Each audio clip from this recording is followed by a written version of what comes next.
Alasannya apa? Alasannya apa, Kak? Alasannya anak saya, karena mau bagaimanapun suami saya bapak dari anak saya, dan beliau juga alhamdulillah sudah mengakui perbuatannya dan meminta maaf kepada saya dan keluarga, khususnya kepada orang tua saya. Ya mungkin dari saya, yang pertama saya dari hati saya yang paling dalam saya ingin mengucapkan mohon maaf sebesar-besarnya kepada istri saya. Namun terima kasih juga pada istri saya karena masih mau menerima saya kembali, masih mau memberikan saya kesempatan untuk belajar, untuk berbenah menjadi kepala rumah lebih baik lagi. Dan mudah-mudahan ini menjadi pelajaran yang berharga buat saya untuk terus belajar menjadi manusia yang lebih baik lagi, terus belajar untuk menjadi ayah yang baik buat anak saya, suami yang baik buat istri saya. Dan saya juga tidak lupa untuk mengucapkan mohon maaf juga. Mohon maaf sebesar-besar kepada pihak keluarga istri, ayah mertua saya, ibu mertua saya. Karena saya hampir gagal mengemban amanah. Itu. Oke. Pak Aris, kita kembali lagi Pak. Iya. Tadi kan Pak Aris mengikuti bahwa awalnya kan alasannya kan ada perselingkuhan, kemudian diikuti juga ada kekerasan fisik. Tapi kenapa dicabutnya justru alasannya malah anak begitu ya? Benar. Kenapa itu jadi perhatian Pak Jadi Aris? saya kira ini kan karena ketakutan kehilangan suami sesungguhnya. Terus kemudian juga, sorry ya, mungkin job juga, sehingga membayangkan... Ada dugaan begitu ya Pak ya? Kalau itu yang diteruskan dalam perkara di Polres Jakarta Selatan, maka tidak akan diberikan penangguhan penahanan itu. Maka dia menggunakan kata anak ini, padahal nggak ada tali temalinya terhadap persoalan konflik di mereka. Itu yang kita sayangkan sebenarnya. Bahwa kalau memang sungguh-sungguh demi kepentingan terbaik anak, is oke. Tapi kalau itu dieksploitasi hanya karena supaya dia dapat penangguhan penahanan atau bebas dan sebagainya, itu yang kita tidak terima. Itu yang saya sebut eksploitasi. Karena laporan pertama itu tidak ada persoalan anak di situ. Persoalannya adalah perselingkuhan. Lalu kemudian yang dilakukan kekerasan fisik ya, kita kan disuguhkan ya tontonan itu melempar sampai ngelempar buah biliar. Nah ternyata itu peristiwa itu bukan peristiwa pada saat itu. Jadi ini klimaks dari kekerasan dalam rumah tangga. Nah kalau itu terjadi sebelumnya dan itu di depan anak-anak, maka anak-anak akan mengalami trauma berat di sini gitu loh. Nah tadi kan Thalita juga tadi sempat cerita bahwa pernah juga mengalami Thalita melihat di pangkuan dan sebagainya. Ini dimungkinkan juga. Nah itu artinya kalau dia terbiasa mendengar jeritan, bentak-bentakan dari istri dan atau suami di depan anak sekalipun dia masih usia 8 bulan, dia akan menyimpan di memorinya itu, meniru itu. Betul. Karena dia mendengarkan ribut-ribut kan gitu. Lalu komunikasi yang kedua bisa dia nangis. Nah itu artinya jangan dieksploitasi anak itu gitu loh, kepentingan anak itu. Aku setuju karena itu. Anakku juga ngalamin hal yang sama. Jadi kebetulan waktu itu anak aku usianya sekitar 6 tahun gitu. Kejadiannya waktu di pangkuan sampai detik ini umurnya 10 tahun. Dia nggak lupa sedikit itu dia, pun. Itu penis. Sedikit pun dia tidak lupa. Karena apa? Kejadian itu yang pada lalu-lalu mungkin semua juga udah pada tahu yang mengenai yang gigi patah. Sebelum-sebelumnya ini kan berulang, tapi itu klimaksnya karena di depan anak Pak, gitu loh. Dijodotin ke tembok sudah pernah. Anak bagaimana Terus anak? di depan anak itu yang dilempar handphone yang gigiku sampai patah. Terus aku dijodokin kepala sampai berdarah. Anakku yang bilang dia usap darahnya, dia bilang Bunda are you okay? Waktu itu sudah bisa berkomunikasi sudah ya? Sudah 6 tahun. Jadi baik. sampai detik ini 10 tahun dia tidak lupa sedikit pun. Ini kaitannya dengan sebuah pengetahuan yang kita share gitu ya. Mungkin tidak nyaman didengar, tetapi ini adalah hal yang nyata terjadi pada korban-korban KDRT. Benar. Gitu ya. baik itu korbannya secara langsung ataupun anak-anak yang melihat. Iya. Karena menimbulkan trauma, itu ya, Trauma, Pak. iya. Trauma atau juga ada kemungkinan juga bahwa dia akan mencontoh itu. Dan akan meniru, dan biasanya anak kan dunianya kan mengimitasi yang meniru dan sebagainya. Pada usia tertentu nanti dia gerak-geriknya juga bisa marah-marah, bisa pakai tangan, pakai apa gitu loh, bisa melempar apa namanya mungkin Jadi ini gelas dan sebagainya. Ini yang diedukasi oleh Pak Aris sebagai dari Komnas Anak begitu ya, bahwa kadang-kadang orang tadi kan Talita sempat berpikir nanti anakku gimana kalau ini nggak punya bapak. Tapi belum sempat berpikir bahwa anakku gimana kalau dia melihat secara langsung. Betul. Nggak kepikiran waktu itu ya? Belum. Jadi itulah klimaksnya.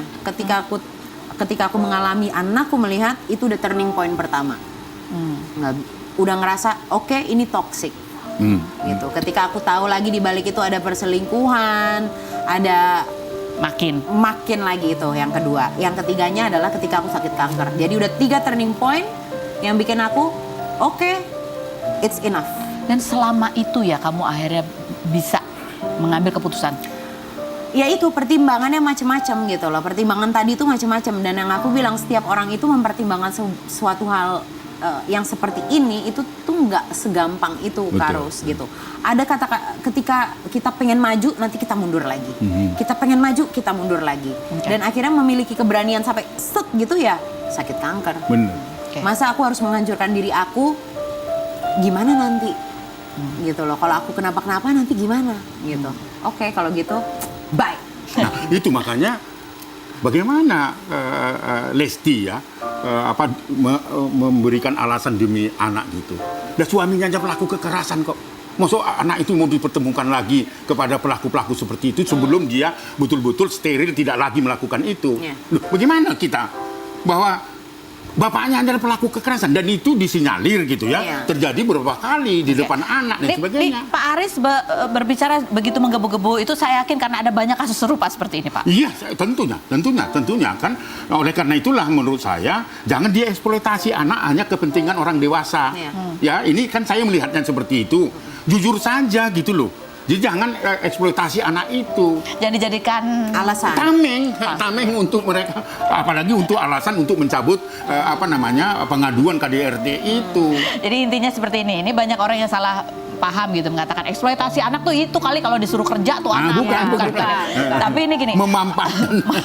Tapi memang ada pikiran kayak Talita bahwa anakku nanti gimana kalau bercerai, nanti pasti bapaknya ada gimana. seperti itu. Dan gitu kemudian padahal sebetulnya ada beribu alasan. Iya. Beribu alasan di belakang itu. kenapa orang tuh memutuskan untuk ya udah gitu ya. Tapi bukan anak sebagai satu-satunya. Iya, Karena betul. kalau secara logika anak itu juga bisa menjadi korban kalau pernikahan yang toksik ini tetap tidak mendapatkan bantuan dan dilanjutkan begitu ya. Itulah yang saya katakan, Benny. Ketika misal kemarin itu penangguhan penahanan, jangan langsung pulang ke rumah dulu, diterapi dulu ini si pelaku yang dilaporkan ke DRT itu betul-betul steril, baru mereka bisa bertemu lagi. Ini kan langsung udah seolah-olah nggak ada masalah, kan itu tidak mengandung edukasi. Seharusnya dia diterapi dulu secara baik, lalu dinyatakan oleh psikolog atau apalah expert gitu, baru gitu loh, supaya tidak terulang lagi kekerasan gitu. Nah, kalau Pak Aris dan Talita sendiri apa tanggapannya ketika banyak orang yang menuntut supaya pelaku kekerasan dalam rumah tangga ini tidak boleh dulu tampil di televisi? Oh, saya sangat setuju. Dua-duanya gitu. Karena saya sudah pernah pengalaman untuk menyampaikan itu ke KPI, salah seorang, saya tidak nyebut inisial saja, SJ misalnya, sampai hari ini tidak bisa tampil di televisi gitu, karena dia pelaku atau predator kejahatan seksual. Nah, kekerasan dalam rumah tangga juga masih bisa masuk kategori itu, maka kita setuju mendukung KPI menyatakan untuk tidak memberikan kesempatan lagi untuk tampil orang-orang yang melakukan kekerasan, karena itu contoh yang tidak baik pada publik. Kenapa begitu? Ya karena namanya adalah public figure, figur publik, figur yang menjadi contoh.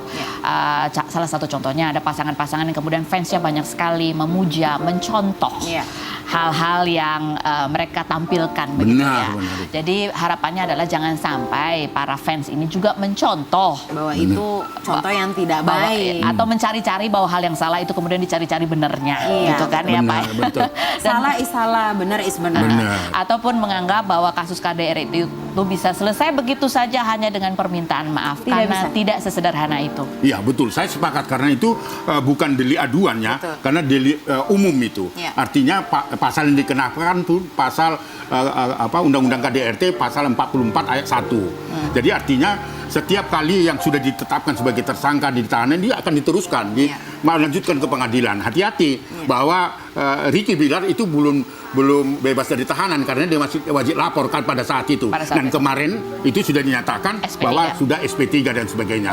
Bagi saya, kasus kekerasan dalam rumah tangga itu tidak dibenarkan kalau cukup bukti itu tidak bisa dihentikan. Iya. Ya, supaya itu menjadi pelajaran publik. Iya. Jadi kalau enggak nanti orang akan minta maaf, mencabut, ya padahal sudah bonyok-bonyok gitu kan gitu. Jadi mungkin untuk pasangan ini baiknya adalah memberikan contoh bahwa ya sama-sama ingin berubah itu bukan dalam kata-kata, tapi carilah bantuan Benar. konseling ya. Benar. Rizky Bilar konseling, yang trauma juga Dua-dua, konseling, anak juga dipantau juga apakah ada sempat psikolog. terjadi ada trauma walaupun masih kecil gitu. Iya, benar. Aku mungkin bisa nambahin dikit nih ya, kayak KDRT itu kan sebenarnya selain fisik dia verbal.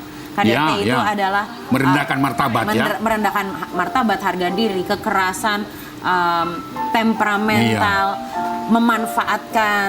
Jadi kayak nggak semudah itu trauma itu hilang gitu saja kalau kita mengalami gitu loh. Butuh waktu yang lama juga untuk terbebas dari itu gitu. Jadi mungkin buat teman-teman di luaran sana yang lagi mengalami mungkin gitu. Mungkin di sini aku bisa mewakilkan para korban karena aku seorang figur publik, bahwa kita memang sulit memutuskan untuk terbebas dari jeratan yang mengerikan itu, tapi please dipertimbangkan berulang-ulang supaya mendapat keputusan yang bulat, karena ketika kita sudah lepas dari itu tuh pundak leganya minta ampun. Sepakat. Gitu. Oke, ini ada yang menarik dari yang sempat di-share oleh salah satu public figure gitu ya. Ketika berada dalam toxic relationship, tadi kan ada, mungkin dia insecure. Ada satu pertanyaan yang kemudian menarik gitu. Pertanyaannya untuk korban-korban adalah, kamu pikir dia tanggung jawab kamu? Kalau dia insecure, it's not your responsibility. Ya. That's right. Kalau dia insecure dan dia melakukan kekerasan, bukan tanggung jawabmu. Kadang-kadang juga bukan urusanmu untuk dia sembuh, tapi dia sendiri harus sadar untuk mencari jalan untuk sembuh. Ya. Iya, Pak. Selamatkan diri sendiri dulu, baru yang lain. Iya, betul. Sepakat. Mantap. Aku merinding. Terima kasih Pak Aris. Terima kasih, Mbak Penny. Talita, kita masih ngobrol lagi, jangan kemana-mana dan kemana-mana. Terima kasih Tapi dulu, Talita Pi. sudah sharing ya.